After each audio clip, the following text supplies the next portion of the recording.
Assalamualaikum warahmatullahi wabarakatuh. Bismillahirrahmanirrahim. Wassalatu wassalamu ala rasulillah. Puasa jadi berkah. Amma ba'du.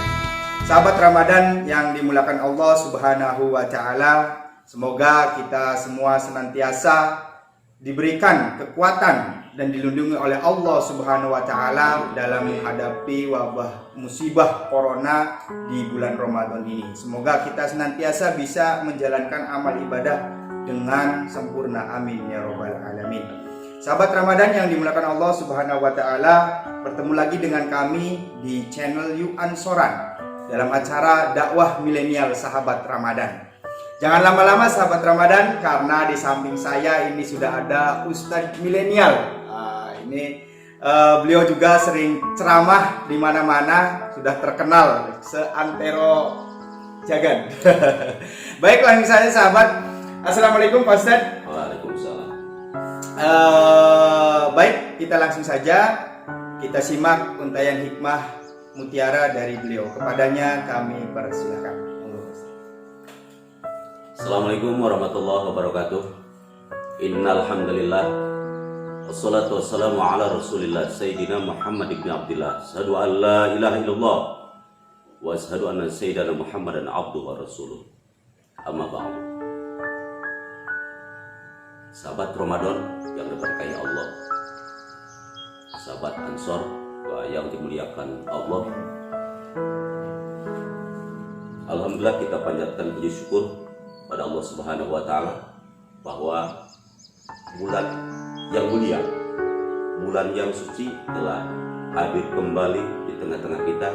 Semoga akan membawa kita lebih berkah, membawa hidup kita lebih semangat dalam ibadah kepada Allah, dan membawa hidup kita lebih semangat pada kecintaan kita pada baginda Rasul Muhammad SAW. Hadirin sahabat Ramadan yang dimuliakan Allah, tentunya dalam keadaan di posisi ini mungkin banyak orang yang berpikiran bagaimana ke depan, ke belakang, ke pinggir, ke samping. Karena sungguh luar biasa, satu aturan dari pemerintah itu tentang menghadapi wabah corona ini, COVID-19 ini, memberikan satu aturan-aturan yang mana aturan itu aturan yang baik, tetapi sehingga kita harus berhati-hati itu. Yang artinya intinya kita harus berhati-hati menghadapi wabah corona tersebut. Tapi jangan sampai keterlaluan, kepanikan sehingga kita berhenti sholat, takut paniknya dengan corona tidak puasa, itu mas. Ini yang dikhawatirkan ini. Bahkan satu aturan yang baik, Jumat pun ketika orang itu dalam ODP harus di rumah. Ternyata yang tidak ODP juga ikut-ikutan di rumah. Itu tidak Jumat ya. Salahnya itu. Kadang-kadang ada yang memanfaatkan seperti itu. Bulan suci, semoga kita semua terhindar dari wabah corona. Semua kita yang menjadikan satu pikiran-pikiran yang bimbang serta kemauan kita umat muslimin cepat dihilangkan oleh Allah Subhanahu wa taala. Hadirin sahabat Ramadan yang diberkahi Allah Subhanahu wa taala. Dalam hal ini kita sangat-sangat pentingnya tentang sholat fardu. Ini menjadi tema pada pertemuan ini Pak Ustaz. Pertemuan kali ini tentang pentingnya sholat 5 waktu atau sholat fardu. Karena sholat itu merupakan satu, pertama di hari kiamat itu yang akan ditanya tentang sholatnya, bagus dan tidak bagusnya. Baik sholat kita di dunia akan jadikan keselamatan kita di akhirat nanti. Dan lebih jauh lagi tentang sholat, mestinya di situ ada syarat, ada rukun, ada pula yang membatalkan tentang sholat tersebut. Maka untuk meningkatkan iman, kualitas takwa kita harus tahu ilmunya. Tentang yang membatalkan sholat apa, tentang fardu rukun sholat apa, dan syarat sholatnya itu seperti apa. Dan diantaranya syarat sholat yang harus kita penuhi itu adalah wudhu. Hadirin sahabat Ramadan yang diberkahi Allah, wudu itu hukumnya sunnah. Tapi saat wudu mau melaksanakan sholat itu jadi wajib. Karena apa? Karena kalau kita sholat tanpa wudu maka sholatnya tidak sah. Dan Qaidah mengatakan malayatimul wajib illa bi, bahwa wajib, maka wajib hukumnya kita melakukan wudu dulu sebelum sholat.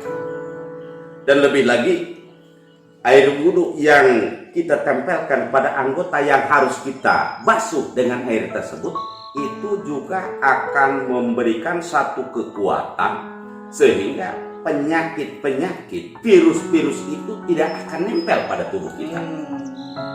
Itu diantaranya. Maka selain untuk sholat juga, hadirin pemirsa, kita alangkah bagusnya untuk dawam wudu agar terhindar dari virus juga. Ya, dari virus juga itu kita insya Allah semua bisa terhindar. Dan lebih daripada itu, ketika Allah berfirman wasta'inu bis-sabri was-sholati innallaha ma'as-sabirin, segala kita datang dari Allah dan harus kembali pula kepada Allah. Ini dari wabah corona ini Allah yang Maha Kuasa menurunkannya. Dan di samping satu kegelisahan, satu keluh kesah, itu banyak faedah dan banyak hikmahnya untuk kita umat muslim. Ya, harusnya kan kita harus lebih takut dengan dosa, lebih jauh dari maksiat, lebih banyak berdoa dan berzikir pada Allah Subhanahu wa Ta'ala. Di sini bahkan lebih jauh lagi, kita saat kita melaksanakan sholat, apalagi sholat ini sholat berjamaah, itu derajatnya akan 27 derajat, bisa diartikan 20.000 derajat, 27.000 derajat, 27 juta derajat, 27 miliar derajat, bahkan lebih daripada itu 27 triliun. Lebih dari itu 27 yaitu wallahu yudha'iful liman yasha. Ya, kalau jadi imam jangan dipaksain ini. Jangan dipaksain. Artinya gini, maksud kalimat saya jangan dipaksain karena mentang-mentang kita imam, kita bacaan yang panjang. Sementara kalau salah di belakang nggak ada yang bisa betulin itu. Iya, Makanya kalau imam yang hebat itu di belakang makmum ada yang hebat pula, karena saat imam salah maka di belakang ada makmum yang bisa membetulkan, meluruskan. Dan harus kita ketahui oleh makmum yang ada di belakang, kalau kalimat atau ayat Quran yang dibaca oleh imam berulang-ulang kali sampai 3 kali, itu artinya imam lupa. Itu artinya imam lupa, maka makmum harus bisa membetulkan. Contoh seperti sanukri'uka fala tansa. Saat kalimat itu imam ulang-ulang sanukri sampai 3 kali, berarti itu imam lupa. Dan di belakang harus tahu. Kalau di belakang makmumnya tidak tahu, maka akan kemana larinya itu sanukri. Sholatnya kemana? Kebetulan yang makmumnya sanukri di belakang. Imam mengatakan sampai 3 kali berulang sanukri. Sanukri yang makmum di belakang kabur. Oh, sholat dipanggil-panggil seperti ini. Kebetulan namanya sanukri. Ya, kebetulan sanukri yang di belakang yang jadi makmumnya. Maka sanukri pulang. Saya nggak mau kalau sholat di absen seperti itu. Ini pentingnya sholat. Maka selain daripada imam tahu bacaan, makmum juga harus bisa mengerti. Saat imam lupa bisa membenarkan. Harus tahu, harus pintar itu makmum juga. Nah, ada kadang-kadang imamnya itu kentut. Imamnya kentut. Kalau makmum yang hebat yang sudah mengerti, saat imam merasa kentut, keluar angin dari pantat, tinggal lari aja imam, lari. Nah, makmum itu ke depan menggantikan posisi imam. Ya, kalau makmumnya nggak tahu, tiba-tiba imamnya kentut, lari, teriaknya minta ampun, imam kabur. Itu karena imamnya tidak mengerti. Imamnya kabur karena merasa kentut, dan makmumnya tidak ada yang tahu, tidak ada yang paham untuk menggantikan posisi imamnya itu. Harus tahu itu. Maka sholat ini penting sekali. Selain daripada untuk menyehatkan anggota badan kita, kita kewajiban penuhi kepada Allah juga dengan air wudhu. Insya Allah akan menjadikan satu kekuatan, akan terhindar dari semua virus-virus yang ada di dunia. Maka dengan hati-hatinya sholat itu, bahkan menggaruk dalam kitab fikih, menggaruk 3 kali berturut-turut itu batal. Makanya saking pentingnya sholat itu kan ada ilmu. Kalau kita gatal di hidung cukup 1 kali, ini gatal di telinga 1 kali, gatal di bawah kita cukup 1 kali. Jangan hidung sampai 3 kali gini. Ini harus harus tahu itu ilmunya tentang saking pentingnya sholat. Jadi 3 kali pergerakan tangan itu batal. Makanya 1 kali dan 1 kali. Ini pentingnya. Nah, selain daripada itu, antara makmum dan imam itu harus ada kekompakan. Jangan sampai imam sudah rukuk, makmum masih berdiri.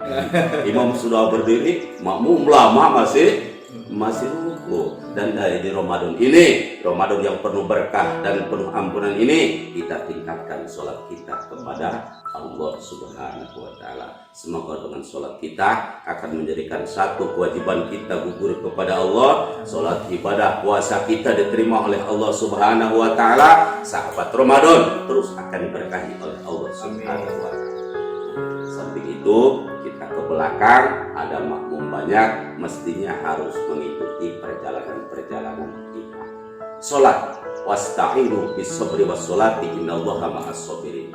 Penyakit semua datang dari Allah, dan yang akan menghilangkan penyakit itu Allah. Maka di sini perlu kita mempelajari, tanamkan dalam jiwa kita adalah kesabaran. Sabar itu panjang. Sabar itu bukan sekedar kita duduk aja, bukan. Orang lain sholat ke masjid, kok duduk aja? Saya sedang belajar sabar. Ini keliru ini. Orang lain pengajian, kok nggak berangkat pengajian? Saya sedang belajar sabar. Pulang di Jakarta merantau nggak bawa duit, ibunya nanyain, Pak bawa duit enggak? Saya bapak ini lagi nggak dapat kerja, utang numpuk, balik meriang. Ibu yang sabar, bukannya sebatas sabar, terus sabar. Nah saat itu berbalik, bapaknya pengen ngopi, Bu, ini bapak pengen ngopi, Pak, sabar. Kopinya nggak ada. Bapak harus sabar. Bu mau makan, ada nasi, cuman lauknya nggak ada. Bapak harus sabar. Ketiga kalinya, Bu ada apa ini? Bapak lapar. Tuh makan goreng sabar di belakang. Emang Terakhir itu, saking jengkelnya, makan aja goreng sabar itu di belakang. Hadirin, sahabat Ramadan yang diberkahi Allah Subhanahu wa Ta'ala. Jadi sabar itu adalah satu usaha kita dengan semangat. Setelah itu kita sholat dan berdoa kepada Allah. Setelah itu kita pasrahkan kepada Allah. Dan orang yang hebat itu orang yang selalu berkomunikasi dengan Allah Subhanahu wa Ta'ala. Bagaimana kita semua sahabat Ramadan yang diberkahi Allah agar kita bisa berkomunikasi dengan Allah? Maka kita harus terus melaksanakan sholat, mendirikan sholat. Maka ketika dalam sholat itu kita mengucapkan Allahu Akbar, itu sudah memuji kepada Allah. Allah akan berkata, Hamidani abdi, hambaku sudah memujiku, maka aku akan lebih memujinya. Ketika kita mengucapkan awal Bismillahirrahmanirrahim, Zakaroni abdi, kata Allah, maka aku akan lebih ingat kepada mereka. Kita diingat oleh aja, lurah aja udah kegirangan. Diingat oleh pejabat aja udah sangat bangga, girangnya luar biasa. Apalagi saat kita sudah diingat oleh Allah. Maka tanamkan satu ketakwaan kesabaran dalam jiwa kita, kuatkan iman dan takwa kita di bulan Ramadan ini, supaya kita menjadi hamba-hamba Allah yang akan mendapat syafaat dari Rasul Muhammad SAW dan akan mendapatkan tempat dalam surga Allah Subhanahu wa Ta'ala. Oke, dipotong dulu Ustaz. Ya, Oke, itu tadi sahabat Ramadan yang dimuliakan Allah Subhanahu wa Ta'ala, sudah dibahas tentang sholat dan sabar. Nah, ini saya pernah Pak Ustadz mendengar bahwasanya sholat itu mencegah kita dari maksiat. Nah, kalau kita sudah rajin sholat, tapi kok masih maksiat, nah itu ada kendala apa itu Pak? Iya. Nah, iya. Situ. Pada intinya, inna sholat tanha anil fahsya'i wal munkar. Sholat itu akan mencegah perbuatan keji dan munkar. Dan di sini ada dua kalimat ini, Mas. Iya. Ada dua kalimat. Satu, kita melaksanakan sholat. Yang kedua, kita mendirikan sholat. Duhur datang, kita sholat, laksanakan. Habis duhur, maling ayam. Asar tiba, begitu adan, kita asar. Begitu pulang, ya nempelin orang. Pengajian turun, udah pengajian ke belakangnya kita ngomongin orang. Jadi itu kalau kita kalimatnya ya sholat, ya maling ayam, ya sholat, ya maling sandal, ya sholat, ya ngomongin orang, itu baru kita bisa melaksanakan sholat, belum bisa mendirikan sholat. Karena intinya orang yang sudah bisa mendirikan sholat tanha anil fahsya'i wal munkar. Kalau hanya sekedar melaksanakan sholat, itu ada STMJ, sholat terus maksiat jalan. Masya Allah. Jadi ini tips bagaimana agar kita bisa mendirikan sholat, bukan hanya saja melaksanakan ini. Untuk tips kita lebih bisa mendekatkan diri dan lebih kita mendirikan sholat, maka kita harus tahu, memahami dan belajar bahwa inti daripada sholat itu adalah tanha anil fahsya'i wal munkar. Setelah kita sholat, maka hati-hatilah jangan sampai setelah sholat mengembat telur orang, ngambil ayam orang, ambil sendal orang, mentang-mentang Ustaz selalu ceramah, ambil yang baik, yang buruk tinggalkan. Sandal imam di bawah kartil itu. Ya cepit habis dapat gaplean ditinggal itu buat imamnya. Masya Allah. Semoga kita menjadikan orang-orang yang bisa mendirikan sholat dan akan terhindar anil fahsya'i wal munkar. Perbuatan keji dan munkar akan kita tinggalkan setelah kita bisa mendirikan sholat. Oke, kiranya cukup, mau ditutup dulu. Sekian dari kami sahabat Ramadan yang diberkahi Allah Subhanahu wa Ta'ala. Kita berdoa kepada Allah semoga kita terhindar daripada wabah penyakit corona yang sangat-sangat bikin bingung dan resah kita semua untuk umat Indonesia khususnya. Maka kita minta kepada Allah, asal dari Allah, kembali kepada Allah. Semoga wabah corona ini Allah bisa menghilangkan dengan segera, dengan waktu dekat. Amin ya rabbal li khamsatun utfi biha anul wabail khatimah al mustafa wal murtada wa ibnahuma wal fatimah. Bersama-sama li khamsatun utfi biha al-mabail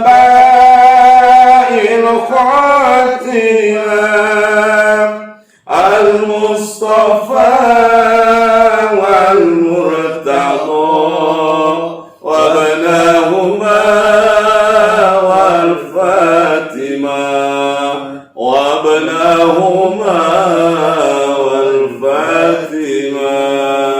Demikian sahabat Ramadan yang berkahi Allah. Semoga sekali lagi kita menjadi hamba-hamba Allah yang semuanya akan terhindar dari dan akan bebas dari virus corona. Amin ya rabbal alamin.